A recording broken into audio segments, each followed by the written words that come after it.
Oke, assalamualaikum warahmatullahi wabarakatuh, teman-teman. Kembali lagi di channel kita, di vlog kita. Kali ini kita mau pasang charging pile atau wall charger EV-nya si Omoda i5. Kayaknya kita mau pasang sendiri aja. Sebenarnya kalau dari paket pembelian Omoda i5 itu sih teman-teman harusnya menunggu dari pihak vendornya Omoda gitu ya. Itu nanti ada yang namanya PT TEB kalau nggak salah. PT TEB itu nanti sebagai vendor yang ditunjuk untuk memasangkan chargernya ini gitu. Jadi nanti teman-teman mungkin udah nyiapin kWh meternya. Pihak si TEB ini dia akan bantu untuk masangin wall chargernya. Tapi saya pikir karena kita sudah biasa dengan mobil elektrik dan kebenaran paham juga tentang ya sedikit-sedikit paham tentang listrik, jadi kita pasang sendiri aja, kita nggak nunggu dari pihak TEB-nya.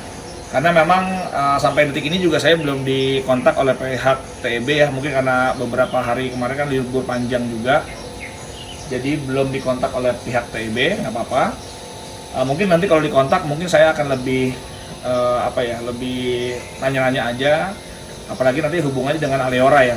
Jadi setahu saya pihak TEB itu paling hanya cuma masangin aja.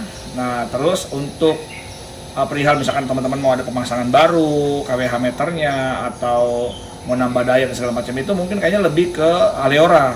Jadi pihak PLN, jadi bukan lagi pihak TEB begitu teman-teman. Jadi ada dua lah mungkin nanti TEB sama Aleora gitu ya. Tapi untuk teknis masang doang sih mungkin PT TEB. Tapi nanti yang berkoordinasi dengan Aleora tetap dari PT TEB juga sih, bantu kita untuk berkoordinasi perihal ya perizinan untuk pemasangan baru atau penambahan daya mungkin begitu ya.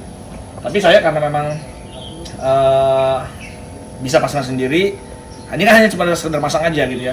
Nah kebenaran juga memang kalau di rumah saya yang ini tuh memang saya nggak saya pasang wall charger, walaupun saya di rumah satu itu udah ada wall charger juga. Jadi baik wall charger AirEV ada atau Netavi juga ada. Jadi saya kayaknya nggak mungkin pasang lagi. Sebenarnya saya nggak mau pasang sih ini, karena saya pikir saya ngecas di rumah sana juga ada cukup. Dan saya punya juga socket box ini sudah saya rancang juga, dia support portable charger tapi yang fast, bukan yang bawaan ya. Yang fast itu kan yang disupport sampai 32 ampere teman-teman. Jadi saya kadang-kadang kalau misalkan lagi bawa mobil ke sini mau ngecas di sini ya paling pakai portable fast charger aja yang third party yang support sampai 32 ampere. Jadi bisa ngecas juga, jadi nggak perlu pakai pasang wall charging. Oke, mungkin saya sembari saya lagi nunggu bor gitu ya, kita mau ngebor, mungkin sedikit cerita-cerita tentang socket box, safety-nya untuk masang ini seperti apa. Saya akan ceritain sedikit ya teman-teman ya. Ayo kita mendekat ke area socket box ya. Oke, sekarang saya mau jelasin teman-teman perihal apa sih pemasangan, gimana sih cara pemasangan wall charger gitu ya. Jadi memang wall charger itu kan ada beberapa tipe lah teman-teman, ada beberapa tipe wall charger. Ada yang dia fix tuh maksudnya benar-benar dia 32 ampere aja. Jadi karena memang dia tuh 7 kW support pengecasan 7 kW, jadi dia memang membutuhkan listrik 7000 watt gitu ya. Nah tapi ada juga beberapa wall charger itu yang bisa adjustable, bisa disetting. Saya pengen misalkan cuman 2000 watt aja, 3000 watt aja, 3500 watt aja, itu juga bisa. Jadi teman-teman harus tahu. Nah, untuk si Omoda i5 ini kebenaran sepertinya dia bisa teman-teman. Saya belum pasang dan saya belum aktifin, tapi saya ngeliat dari buku sih kayaknya dia bisa support adjustable gitu teman-teman. Tapi nanti kita kasih lihat lah dia support atau tidaknya gitu ya. Nah, kalau buat teman-teman yang misalkan tanya, Om saya mau pasang wall charger yang 7 kW itu gimana betternya? Apakah saya harus nambah daya? Apa saya harus pasang baru gitu ya? Sebenarnya sih kalau mau better pasang baru teman-teman. Jadi kalau teman-teman infrastrukturnya mendukung, saya lebih cenderung teman-teman tuh pasang baru, jangan nambah daya. Tapi kalau tidak memungkinkan ya mau nggak mau tambah daya, nggak apa-apa juga tambah daya gitu ya. Nah apa sih maksudnya tidak memungkinkan? Misalkan ada beberapa perumahan seperti kayak rumah saya di sini, itu dia kabelnya tuh infrastruktur di dalam tanah. Nah karena di dalam tanah jadi pasti akan lebih mahal untuk biaya penyambungan barunya, ngerapihin tanah, gali-gali tanah dan segala macam tuh pasti akan lebih ribet teman-teman. Nah, tapi kalau teman-teman yang rumah itu instalasi listrik itu masih pakai tiang listrik, jadi masih ada kabel-kabel tiang listrik begitu, mungkin lebih gampang, lebih mudah gitu. Karena dia infrastrukturnya juga lebih gampang. Nah, tapi ingat teman-teman, pada prinsipnya teman-teman mau nambah daya atau pasang baru sebenarnya sama aja, tapi ada plus minusnya. Kalau pasang baru, teman-teman mungkin memang dari segi apa ya, dari segi infrastruktur pasti akan lebih ribet pengurusannya, karena teman-teman harus nanti pengajuan dulu ke PLN. Nah, walaupun memang sekarang ada program-program ya untuk pemilik mobil listrik, itu ada program namanya Super Everyday. Super Everyday itu teman-teman cukup bayar 850.000 aja, itu udah bisa. Tapi 850.000 dengan catatan harus pemilik mobil EV ya, jadi ada syarat-syaratnya, nanti dipenuhi aja syarat-syaratnya, dan juga harus menyertakan sertifikat SLO dan NIDI. Jadi surat layak operasi dan NIDI teman-teman. Jadi itu apa sih SLO dan NIDI itu? Jadi gini, maksudnya seperti misalnya contoh rumah baru itu kan instalasinya kan yang instalasi bukan orang PLN dong. Nah, yang instalasi itu bukan orang PLN, otomatis instalasi itu harus disertifikasi dulu sama vendor PLN. Jadi PLN punya vendor, beberapa vendor, setiap daerah itu pasti beda-beda vendornya. Nah, nanti teman-teman di situ biasanya kalau pasang baru itu suka dikasih nomor nomor vendor-vendor PLN yang bekerja sama itu untuk dia bisa ngeluarin sertifikasi SLO dan ID-nya. Nah, tapi sekarang dengar-dengar online juga udah ada, tapi saya nggak tahu ya. Yang jelas ini teman-teman bisa telepon aja yang dikasih nomor sama PLN, nanti teman-teman di situ bisa diskusi dan bagaimana persyaratan untuk ngurus SLO dan ID-nya.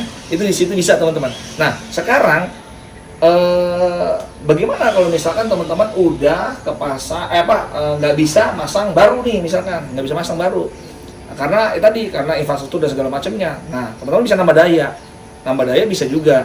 Nah, saran saya kalau mau nambah daya langsung aja ke 11.000, jadi jangan 7.700. Misalkan kayak rumah teman-teman di sini misalkan dayanya cuma 3.500 nih. Nah, saran saya dibanding naik ke 7.700, kalau nambah daya ya pasti kurang kan. Kalau 7.700 berarti pas-pasan cuma buat mobilnya doang, buat wall chargernya doang. Sementara kalau nanti AC nyala, mesin air nyala, ya nggak bisa juga. Jadi ujung-ujungnya teman-teman harus langsung naik ke 11.000. Jadi 7.000 spare-nya untuk mobil, sisanya ya seperti buat rumah, di perabotan rumah lah gitu ya. Nah, terus gimana Om ngakalinnya nih? Kalau misalkan saya pengen pasang baru juga, tapi infrastruktur saya itu memang yang dipendam di bawah tanah gitu. Nah, bisa nggak? Sebenarnya bisa teman-teman. Jadi ada beberapa teman-teman saya itu yang sudah melakukan seperti itu. Nah, sebenarnya itu legal juga. Jadi gini teman-teman, sebenarnya kayak KWH meter ini saya nggak tahu, saya buka kelihatan apa enggak ya dari ini ya. Oke lah, nggak usah kelihatan juga apa. Ini tuh KWH meter teman-teman. KWH meter itu pasti ada kabel yang sumber utamanya itu menuju ke misalkan tiang listrik, atau misalkan kalau ini ke gardu utama gitu ya, karena di sini perumahan saya nggak ada tiang listriknya, jadi pakai gardu utama. Jadi pasti ada kabel tunggal yang dari KWH lama ini itu pasti menuju ke gardu utama. Nah, biasanya itu kabel itu biasanya support sampai 100 ampere teman-teman. Itu standarisasi dari PLN itu, kabel utama dari tiang listrik atau dari gardu utama menuju ke KWH yang ada sekarang itu biasanya 100 ampere. Nah, sementara teman-teman tahu tadi kan kebutuhan rumah kita aja sekarang berapa? Misalkan tadi teman-teman 3.500 atau 5.500 deh. Kalau 5.500 yang sekarang existing aja baru pakai 25 ampere, karena kan 5.500 itu cuma 25 ampere teman-teman. Nah, berarti kan masih ada spare 75 ampere kekuatan kabel existing kita yang ke gardu. Nah, sebenarnya teman-teman bisa paralel dari situ. Jadi bilang aja sama PLN-nya, Pak, saya nggak perlu infrastruktur baru, saya nggak perlu narik kabel baru, tapi saya jumper aja dari yang lama. Itu bisa teman-teman, dengan catatan tidak melebihi 100 ampere, karena kabel existing itu adalah 100 ampere. Jadi teman-teman bisa lakukan itu, Pak. Ayo kita bikin, ibaratnya mungkin biasanya nanti suka ngasih surat, PLN-nya itu ngasih surat persetujuan lah kalau memang nggak dari tiang, tapi mau ngejumper aja dari yang KWH lama. Tapi itu aman teman-teman, karena apa? Karena kabel existing itu support sampai 100 ampere. Kalau tadi misalkan ya kita paralel nih, contoh saya karena infrastruktur baru nggak mau gali-gali dan mahal, udah saya pakai aja dari sini, dari gardu utama itu ada kabel utama di sini, ini jumper aja di paralel. Nah, di paralel itu, sedangkan saya di sini anggap rumah saya ini sekarang 5.500, berarti 25 ampere kan kebutuhan kalau full load dipakai bebannya. Sementara nanti saya punya lagi wall charger yang kebutuhannya adalah 32 ampere atau 7.000 watt.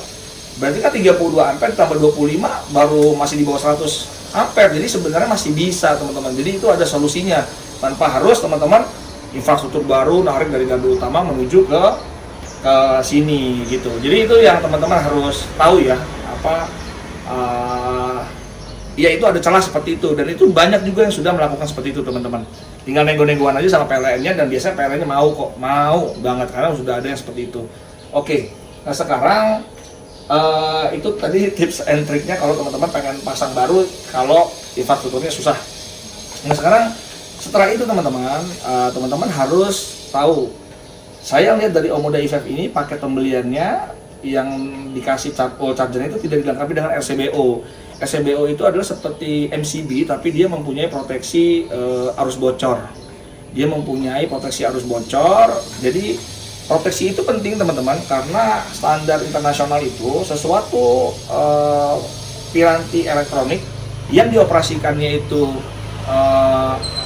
menggunakan sistem genggam. Jadi misalkan teman-teman punya, inilah contohnya charging gun kita itu kan digenggam, untuk kita mau mengoperasikan ke mobil kan digenggam. Nah harusnya itu dilengkapi dengan RCBO, standarisasinya seperti itu kalau di dunia kelistrikan. Karena apa? Karena sesuatu part elektronik itu mungkin aja terjadi kebocoran. Nah kalau terjadi kebocoran arus saat teman-teman lagi genggam charging gunnya lagi digenggam gitu ya, itu memungkinkan sekali bocor arus dan menyebabkan kesetrum. Kalau kesetrum, misalkan teman-teman lagi habis mandi atau lantainya basah, teman-teman mau ngecas, tiba-tiba genggam charging gun, nyolokin kesetrum. Nah kalau tidak ada dilengkapi dengan RCBO, ini teman-teman bisa kesetrum sampai sesetrum-setrumnya gitu. Nah dengan adanya alat RCBO itu memproteksi terjadinya ada arus bocor ke bumi, itu otomatis langsung dibikin trip. Jadi dibikin trip, dibikin langsung bahasa kampungnya langsung jepret lah, langsung jeglek lah gitu teman-teman. Jadi akhirnya kita tidak merasakan setrum yang terlalu lama, dan yang jelas ya menyelamatkan nyawa kita juga. Jadi itu penting. Nah saya melengkapi juga dengan socket box ya. Biasanya sih harusnya kalau di merek-merek sebelah, mobil EV sebelah tuh dia melengkapi juga dengan socket box, dan dia juga dilengkapi dengan RCBO. Jadi dia dapat wall chargernya, dapat socket boxnya juga yang dilengkapi dengan RCBO. Tapi saya nggak tahu apakah nanti pihak TEB itu yang menyiapkan gitu ya RCBO-nya itu, atau jangan-jangan dari pihak TEB itu cuman itu aja, cuman MCB biasa aja yang cuman beban lebih aja atau short circuit aja. Jadi saya berharap sih harusnya tetap dilengkapi dengan RCBO. Nah teman, kalau enggak ya teman-teman mungkin bisa beli sendiri lah RCBO-nya, karena itu penting. Oke teman-teman, jadi saya hari ini mau pasang sendiri aja nanti di sini gitu ya. Nah kebenaran saya juga memang di rumah ini tuh tidak 7.000 watt listriknya, saya cuma 5.500 saja nih di sini. Nah nggak apa-apa, karena saya pasang tuh kenapa? Karena kayaknya si chargernya Omoda ini dia bisa adjustable. Jadi mungkin nanti saya akan bikin dia sampai ke 5.000 watt aja, atau misalkan 3.500 watt aja, 16 ampere aja. Jadi tetap masih bisa pakai gitu teman-teman. Jadi kenapa saya pasang karena itu. Tapi kalau ada beberapa yang wall chargernya fix 32 ampere ya berarti nggak bisa pakai gitu, karena untuk kebutuhan wall charger aja dia udah fix. Tapi karena ini bisa adjustable makanya saya pasang. Kita coba nanti kita buktikan seperti apa teman-teman. Oke begitu tipsnya ya untuk cara masang dan segala macam. Sebenarnya banyak teman-teman safety-nya. Kalau saya jelasin sekarang mungkin kayaknya bakal nggak cukup videonya, terlalu panjang. Safety kalau misalkan teman-teman nambah daya itu misalkan jadi 11.000, kabel existing teman-teman yang di dalam aja itu kabelnya mungkin pakainya cuma 4 mili. Nah sementara teman-teman naik 11.000, lah itu kabel 4 mili itu harus diganti teman-teman. Jadi nggak semudah itu gitu. Jadi sebenarnya safety banyak, tapi nanti lah itu next kita bikin video berikutnya. Yang jelas hari ini saya mau coba dulu pasang. Nanti setelah sudah pasang kita coba buktiin ya, apakah bisa di-adjust atau seperti apa. Ini mungkin solusi buat teman-teman yang di rumahnya mungkin cuma sampai 5.500 saja. Karena gini, karena beda juga antara teman-teman nambah daya ke 11.000 gitu ya. Karena gini, teman-teman kalau masih di bawah 6.600 itu teman-teman beli token itu nggak kena pajak. Jadi misalkan dari 2.200 VA watt gitu sampai ke 6.600 itu teman-teman nggak kena pajak PPN. Tapi kalau udah di atas 6.600 teman-teman kena pajak PPN. Begitu. Jadi beli token misalkan tadinya nih kalau waktu listrik 3.500 beli 1 juta kok dapat 600 ya misalkan. Tapi pas saya naik ke 7.700 karena udah lebih dari 6.600 itu nggak dapat segitu lagi teman-teman. Bukan harganya sama, KWH-nya sama dari 2.200 dari 3.500 sampai ke 11.000 tuh per KWH-nya sama harga rupiahnya. Tetapi yang membedakan di atas 6.600 itu dikenakan PPN 11%. Jadi ya makanya saya akhirnya pakai yang 5.500 aja nih gitu biar nggak kena PPN begitu teman-teman. Oke ya, begitu kita lanjut, kita pasang ya ini ya wall chargernya.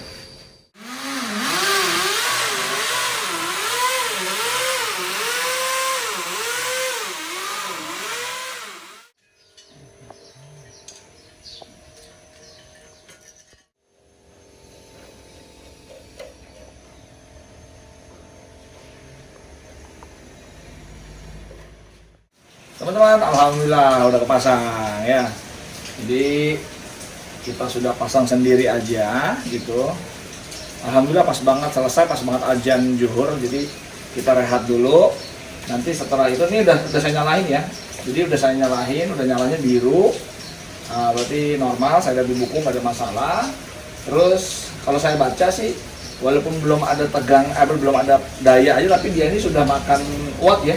Kalau lihat tuh dia sudah 5 watt, jadi butuh alat ini sendiri. Kalau kita standby ya, kalau alat si wall chargernya ini standby aja itu butuh 5 watt teman-teman. Saya baca di sini dia butuh 5 watt. Jadi mungkin hematnya kalau memang nggak dipakai ya mungkin bisa dimatiin aja teman-teman MCB-nya. Jadi kalau misalkan nggak dipakai ya kita tinggal buka, kita matiin aja MCB-nya supaya nggak makan konsumsi dayanya biar nggak nambah terus aja ya. Karena lumayan 5 watt juga, seperti kayak lampu LED 5 watt kan itu nyalain kan. Oke teman-teman, saya mau sholat dulu. Sembari nanti kita setting. Karena saya lihat tadi di buku tuh ada settingan settingan Bluetooth, settingan pakai Ethernet, terus bisa juga, pokoknya banyak ngisi password juga. Jadi ya pokoknya kayaknya nanti kita setting, kita kasih tahu teman-teman settingannya apa aja, passwordnya bagaimana. Sampai intinya mungkin kita coba pakai kartu aja dulu ya, karena kalau pakai Ethernet kan kita mungkin harus setting OCPP-nya dan segala macam, saya juga belum tahu. Nanti kita pelajari. Paling saya cuma sampai ngetap kartu aja, bisa ngecas di mobil, udah cukup sampai itu dulu aja sementara. Oke teman-teman, kita lanjut lagi nanti setelah sholat ya. Teman-teman, kita sudah selesai sholat. Waktunya kita otak-atik chargingnya. Sebenarnya tadi sih sebelum sholat udah saya otak-atik sih. Udah saya otak-atik karena nggak sabar tadi. Sebelum sholat ya udah saya otak-atik sedikit. Softwarenya kita download lewat aplikasi. Setelah itu kita setting batasan current maksimumnya. Udah saya coba buat ngecas gitu teman-teman. Nah sekarang gimana detail penjelasannya, coba ya kita mulai ke mobil lagi teman-teman. Kita ke mobil lagi. Alhamdulillah udah sholat. Sekarang kita meluncur ke mobil lagi.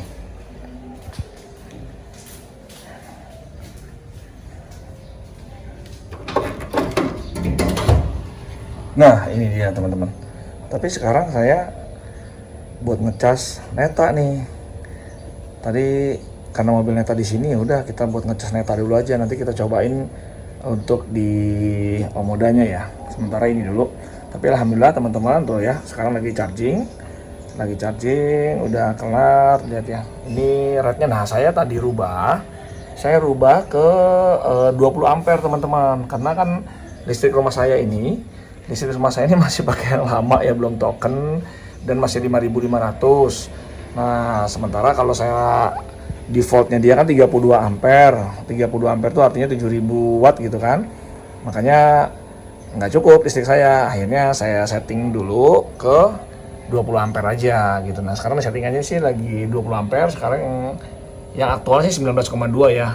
Ini 19,2 mungkin karena karena alat ininya tidak terkalibrasi ya, tapi ya kurang lebih sama lah gitu ya. 19,3 ampere yang masuk, atau sama juga 4,2 kW teman-teman nih, 4.200 4.300 ya. Jadi segitu kW yang masuk, 4.266 watt. Tegangan rumah saya, perumahan ini bagus teman-teman, di 222. Jadi tegangannya nggak drop ya. Jadi teman-teman juga harus paham juga tentang perhitungan tegangan ini. Kalau tegangan di rumah teman-teman tuh 190 drop sampai 2 atau sampai 100, anggap 200 pas, berarti kan drop ya tegangannya ya. Itu juga mempengaruhi terhadap ampernya. Ampernya juga bisa naik juga teman-teman. Begitu. Nanti kita akan bikin konten khusus lah ya tentang pembahasan ampere. Karena ada juga yang terkadang di rumah itu dia ngecas pakai 7 kW tapi sering ngetrip. Nah, ternyata setelah diskusi sama saya coba minta foto-fotonya, ternyata tegangan di dia itu turun jadi 190-an. Nah, dengan tegangannya turun 190, otomatis ampere tuh jadi naik teman-teman. Karena memang rumus listrik itu kan P sama dengan V kali A gitu ya. Jadi V itu adalah tegangan, A itu adalah ampernya gitu ya. Sedangkan dayanya itu ya ini. Jadi kalau dayanya tetap ini tuh misalkan 7000 watt, tapi tegangannya itu drop, otomatis ampere jadi naik. Nah, karena ampere naik, akhirnya satu, listrik kita bayar mahal. Kedua, bisa jadi overcurrent gitu. Jadi overcurrent karena kan biasanya ada proteksi ya, MCB atau misalkan kita pakai RCBO itu dibatasin 32 ampere kita pakainya. Tapi kalau melebihi dari 32 ampere jadinya ya overcurrent kan, karena efek dari tegangan itu drop.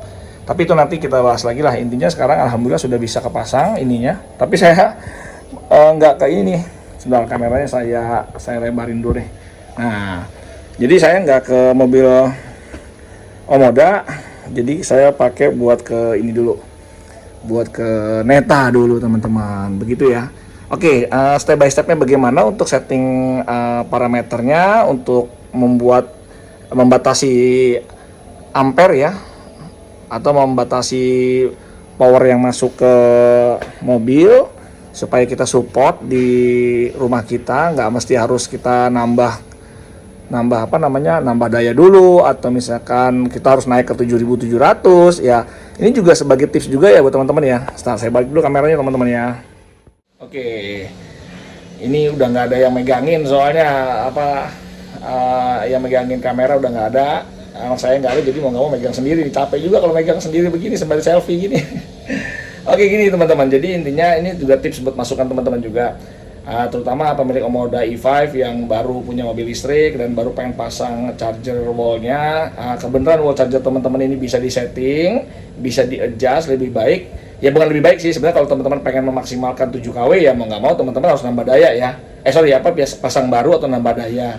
Tapi kalau teman-teman di rumah udah 5500 gitu misalkan, teman-teman tahu nih kebutuhan rumah saya, walaupun 5500, kebutuhan rumah saya kayaknya kalau dihitung AC ada 2, kulkas, mesin cuci atau segala macam itu dihitung paling cuma 2000 watt aja misalkan, atau 2500 watt aja. Oh berarti kan kalau rumah saya seperti rumah saya ini 5500, kebutuhan rumah saya ini kebenaran memang rumah saya ini jarang ditempatin yang ini. Karena jarang tempatin jadi ya nggak banyak peralatan rumah kan yang dipakai. Nah mau nggak mau saya nggak perlu saya tambah daya atau saya pasang baru, jadi 5500 cukup lah. Paling peralatan sekarang lagi hidup ya paling cuma sekitar 1500 watt atau 1000 watt misalkan ya, karena lampu-lampu aja, terus kulkas paling standby, TV mungkin standby ya, anggapnya 1000 watt. Berarti kan saya punya spare 4500 watt dari 5500 ya. Nah saya pikir alat ini saya setting kan 16 ampere aja atau ke 20 ampere aja, intinya kita bisa manfaatin gitu teman-teman. Nah untungnya apa? Ya untungnya kita tetap nggak naik ke 7700, berarti harga kita beli token tuh atau kita bayar tuh nggak kena PPN, intinya begitu ya. Nah apalagi kalau teman-teman juga sama, ada yang concern dengan wah saya pengennya nggak kena PPN nih gitu ya, itu mungkin jadi concern juga, bisa ikutin cara saya seperti ini gitu ya. Jadi cukup 5500 saja, asal peralatan rumahnya nggak besar-besar amat ya, paling mobilnya bisa kita cas dengan 16 ampere atau 3,5 kW lah gitu ya, dengan 3,5 kW. Ya memang pasti konsekuensinya ngecasnya makin lama jadinya. Tapi ketimbang bawaannya yang portable kan cuma 2000 watt ya gitu ya, jadi makin lama lagi gitu kan. Begitu teman-teman ya. Sekarang saya kasih tahu bagaimana step by step setting aplikasinya ya. Oke teman-teman, sekarang kita mulai masuk ke aplikasi ya. Jadi kalau teman-teman itu mau install ya, ini kalau yang mau melakukan penginstalan sendiri ya, tapi kalau dipasangin sama pihak TEB ya nggak apa-apa juga. Tapi kalau teman-teman mungkin nggak sabaran nunggu antrian TEB, atau jangan-jangan emang belum dikontak-kontak sama TEB, ya bisa ngelakuin seperti kayak saya ini, ngelakuin sendiri gitu ya. Oke, jadi kalau ngeliat dari manualnya teman-teman ya, dari manual sini tuh nanti teman-teman tuh ada aplikasi, jadi yang harus di scan gitu teman-teman. Ini ada di halaman berapa ya, teman-teman bisa lihat lah, pokoknya di sini nanti ada aplikasi barcode gitu ya, ada di halaman, pokoknya di awal-awal lah, itu di awal-awal ya. Sebentar ya, saya coba bantu cari di mana ya, di sini kayaknya nih. Sebentar ya. Nah ini dia. Ini teman-teman ya. Jadi di awal-awal itu teman-teman bisa pakai Android atau iOS gitu ya. Nah ini nanti teman-teman bisa scan aplikasinya atau nyari di Android, di Play Store atau di ini juga ada juga sih di di App Store gitu ya. Nah ini sekarang saya udah install ini ya, aplikasinya namanya Telus Power. Nah, kita klik aja teman-teman, Telus Power ya. Nah setelah teman-teman sudah klik, sudah install, nanti akan seperti ini. Nah nanti teman-teman itu langsung masuk ke My ini nih, klik aja My ya. Aduh sorry, saya cuma megang handphone jadi susah. Pencet My. Nah di sini muncul Bluetooth nih teman-teman. Teman-teman langsung connect aja ke Bluetooth ya, Bluetooth. Tapi sebenarnya sih teman-teman itu sebenarnya harusnya ini dulu ya, registrasi dulu. Jadi sebelum install, sebelum masuk ke sini, teman-teman harus diminta untuk registrasi dan daftar email dan segala macam lah. Itu ikutin aja caranya seperti apa, ikutin aja teman-teman ya. Oke, nah sekarang setelah tadi masuk ke Bluetooth settingan, teman-teman langsung akan connect ke Bluetooth-nya si alat itu. Ini saya jarak dari handphone saya sama alatnya masih terdeteksi, jadi Bluetooth-nya masih langsung kedetek, namanya charger 2001284 gitu teman-teman ya. Nah oke, diklik aja. Nah setelah diklik dia akan muncul seperti ini, connecting dulu dia, karena dia connect ke Bluetooth-nya. Setelah itu teman-teman bisa lihat di sini, klik yang plus ini ya. Nah yang plus ini tuh ada sistem setting. Nah ini teman-teman bisa setting, coba-coba aja nih sistem setting misalkan. Nah ini harus masukin ada please enter the operation key. Ini masukin aja teman-teman. Oke aja. Nah di sini ada settingan nih. Nah dia ini sebenarnya settingan untuk ngeset minimum current-nya, rate current-nya, maksimum current, over voltage-nya, ada under voltage, ada over current, macam-macam nih teman-teman di sini. Nah teman-teman kalau untuk mau ngerubah settingan yang sesuai dengan rumah teman-teman, kayak saya nih sekarang lagi saya setting tuh rate current-nya 20 ampere, jadi maksimum tuh dia cuma 20 ampere teman-teman, jadi nggak ke 32 ampere gitu ya. Kalau awalnya defaultnya dia 32 ampere, tapi karena rumah saya itu nggak nyampe 7 kW, jadi saya setting ke 20 ampere aja cukup. 20 ampere itu kan artinya kalau dikali 220 sekitar 4400-an ya, jadi 4400 watt aja yang masuk ke mobil 4,5 kW. Jadi begitu teman-teman, jadi ngerubahnya di settingan rate current ya, di 20 ini ya. Kalau yang lainnya sih mungkin nggak ada masalah, nggak usah teman-teman rubah. Nah cuman setelah teman-teman isi ya, teman-teman isi 20, setelah itu jangan lupa di write di sini. Setelah isi 20, rate current-nya di write. Nah setelah ada di write sampai dia tuh rate-nya tuh complete, nah teman-teman jangan lupa reset. Ini harus di reset, kalau nggak di reset dia nggak mau nih teman-teman, harus di reset. Jadi teman-teman harus reset gitu ya. Nah setelah reset dia akan connect Bluetooth lagi, ngulang lagi sampai dia bisa connect lagi. Intinya itu aja teman-teman untuk setting bagaimana untuk merubah rate current-nya gitu ya. Oke, nah ini sebenarnya dari sini kita bisa nih juga nih start charging dari sini bisa, atau dari tab kartu juga bisa, dari kartu yang dikasih RFID-nya ya. Ini kita belum setting sampai ke OCPP dan segala macam ya. OCPP mungkin nanti bisa dengan pihak Aleora ya, karena pihaknya si TEB juga nggak nyampe ke situ. Dia hanya merekomendasikan doang, nanti mungkin ada orang Aleoranya sendiri yang datang. Oke begitu teman-teman, ini contohnya tuh ya. Ini sekarang kita bisa ngeliat powernya tuh udah masuk, selama saya ngecas itu udah masuk 4,69 kWh gitu. Terus voltage-nya di 222, berapa tuh ya, bergerak terus ya, real time. Terus current-nya lagi 19,5 ya, 19,5 ampere begitu teman-teman. Jadi kita bisa stop dari aplikasi atau bisa juga stop dari kartu gitu ya, dari kartu RFID-nya. Jadi begitu ya teman-teman ya, ini cara untuk setting aplikasinya ya.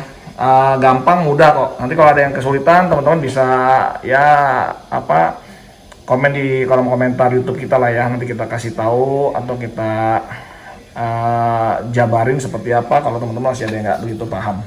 Oke, nah saya balik dulu kameranya. Gitu ya teman-teman ya, jadi cara settingnya gampang, mudah, teman-teman bisa lakuin sendiri pokoknya. Tapi ya kalau teman-teman nggak mau capek ya, apalagi masang ininya ya, kalau teman-teman nggak paham juga ya mungkin biar PT TEB aja yang pasang. Tapi ingat safety-nya saya khawatir karena di merek-merek sebelah, vendornya juga ya tanda kutip ya teman-teman ya, safety itu juga diabaikan juga kadang, ya maklum lah namanya vendor, dan yang kerja juga kadang-kadang ya mohon maaf yang datang juga anak PKL juga kadang, atau ya saya nggak ngerti deh, saya nggak mengecilkan, tapi teman-teman harus lebih teliti lagi aja lah gitu ya.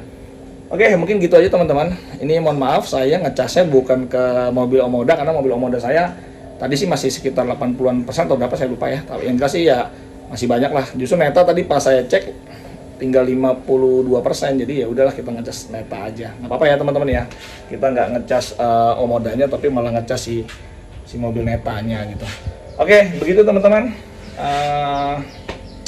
Video kali ini siapa tahu ini bermanfaat buat teman-teman. Silakan di like, di share, di komen, subscribe boleh nggak juga nggak apa-apa teman-teman. Oke gitu aja, sampai ketemu lagi di vlog kita berikutnya. Assalamualaikum warahmatullahi wabarakatuh, bye bye.